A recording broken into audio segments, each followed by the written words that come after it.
Figured I'd start with this today. Renee, who helps us pack, gave us this nice gift. So we appreciate that. That's one of our cows on a beautiful summer day, and she's still out there and doing well. So anyway, we're gonna head on out. Van's back from a trip to Long Island yesterday, New Jersey, Brooklyn, Staten Island, the whole deal. So we were getting busy, dropping off shares for customers, and the sun is out. It is a big day. There's Bullet, he's coming to say hi. Although he smells so bad because he's a barn dog. And every time you wash him, he jumps into some water or some mud or something like that. So he's a character. Right, Bullet? Right, Bullet? Bullet can't be out when the chickens are out because he's our #1 predator of our chickens, and there's his brother, Gunner, the other predator. So these are our predators, and they're big. They're about 140 pounds each, and they're just, troublemakers. I have to make sure they don't beat me up here, right, guys? Anyway, you can see what a great day. The sun's out. It's a beautiful winter day. And then we have this happening here. You guys know anyone that uses the blower in the middle of the winter? I mean, this is odd behavior here. But Lauren's she's a compulsive cleaner. And we're gonna have our work cut out for us here with the mud. A lot of the trucks that come in and drop off our meat. The delivery guys, everybody's just crushing the lawn. So we're certainly gonna have a full spring of trying to get this right. But we've also realized that the driveway is not big enough. So there we go. Anyway, we'll try to take a short walk down and check out the cows. But it's amazing the sun is out because, my gosh, it has been so muddy, so wet, some snow, warm temperature, cold temperature. So this winter has been a freaking adventure, to say the least. But it's all a part of it. It's all a part of it. And we always say we'd rather have it warmer than colder, or warmer than that minus cold. We only had really 1 week so far of the minus cold, and here we are in February. So it's kind of cool because March is like 4 weeks away. So the winter went kind of quick this year, which was really cool. And March 1st or so, we have our baby chicks coming. So that's a big deal because that's the first on-farm symbol of spring. And there's our chicken tractors. They'll be filled. We're probably gonna have to build about 5 more this year. We're going full USDA on the chickens. So we are trying to produce, 2,500 to 3,500 chickens this year, meat birds, because we sell so much chicken, but we run out. And then the customers get mad at us because we ran out. So we have to step it up for our customers, and that's what we're gonna do this year. We're going 2,500 to 3,500 birds. I said it today. Mark it on your calendar. And we want everyone that wants chicken to get chicken, because I tell you what, pastured chicken is amazing. It's like the best ever. So there's the cows. I guess we've been on a good streak here. Everybody's been healthy and doing great. Our little calves are growing well, and they'll probably be making some noise because they see me. I know they're gonna wanna eat, and I know their hay bales will be coming very, very shortly. So, but everybody's looking good. We have a very young herd here, which is good news. But a young herd means we have to be patient for them to grow. And you can tell a lot of the cattle that we have, they're not big frame. They do, some of them have a little too much leg on them. That's what we found, a little too much leg. So again, when we do a little more culling, the taller ones will be the first ones to be out, just because we're looking for that short leg barrel type body that really stacks on good size, but is efficient on grass.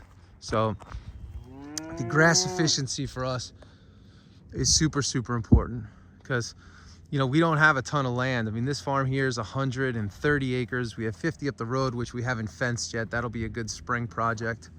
But we gotta have cattle that's efficient for the land that we have. I see some of them are a little bit itchy. They have some mites going on. So we gotta dig into that a little bit more. If anybody has any ideas what may cause that, let us know in the chat, But yeah, everybody's doing good here. So we definitely have about 10 steers or so that that are gonna be headed in for processing here.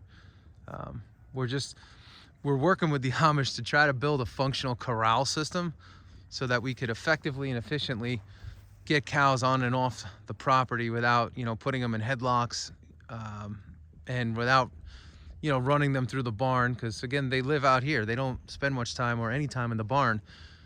So when you put them in the barn, it's foreign to them. They're not used to that. So they get a little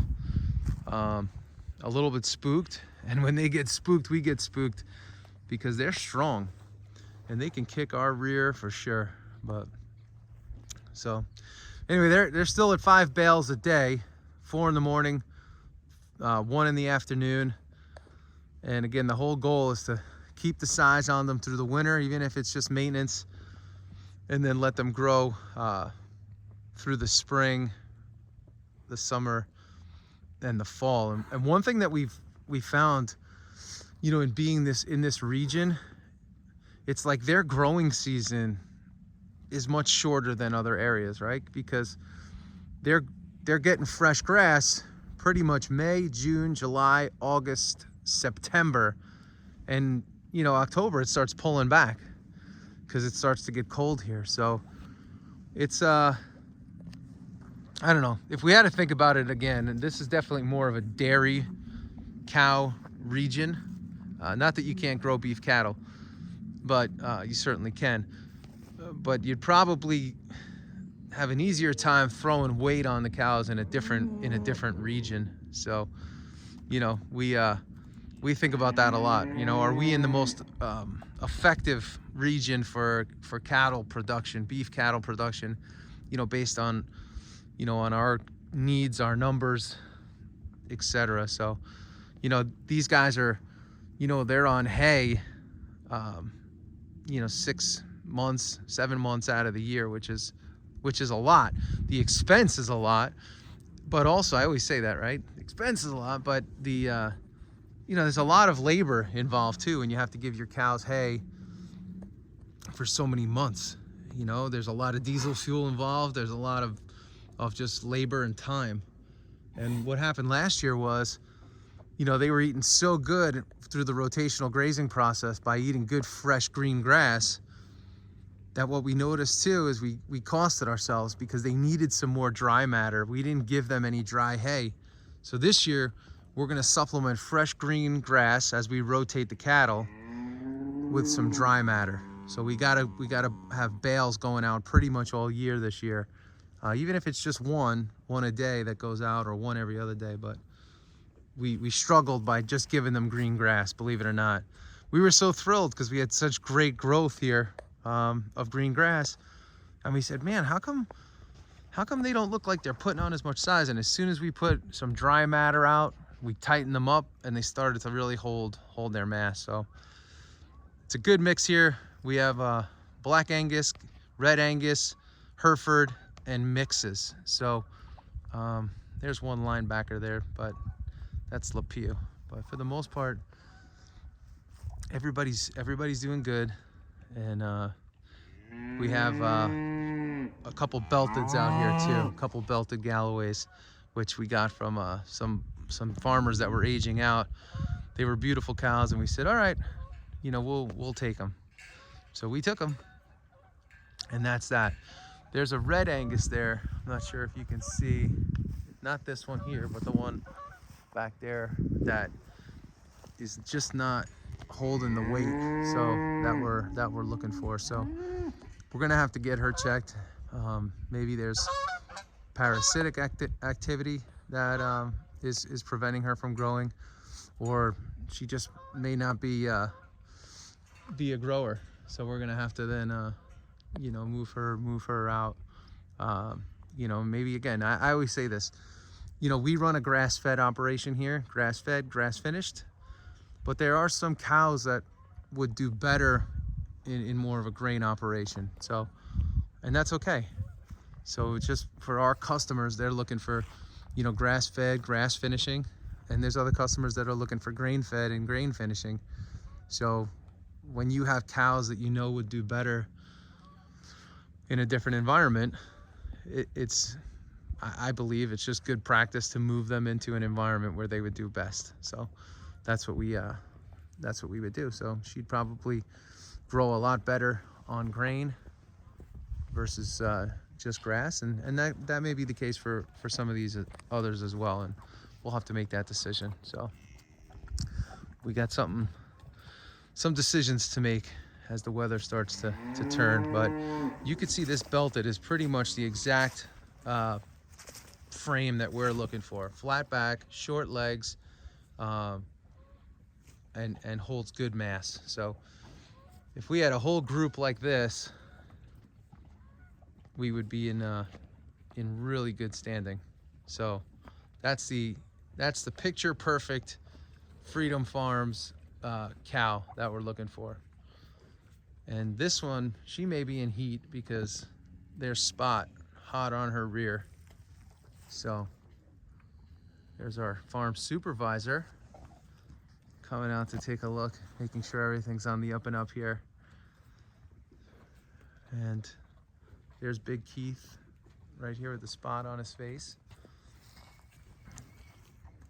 And if you days like today where it's not super cold, it's great to come out here and you can check on everybody and make sure all is well with, as Rocco likes to call them, the cows.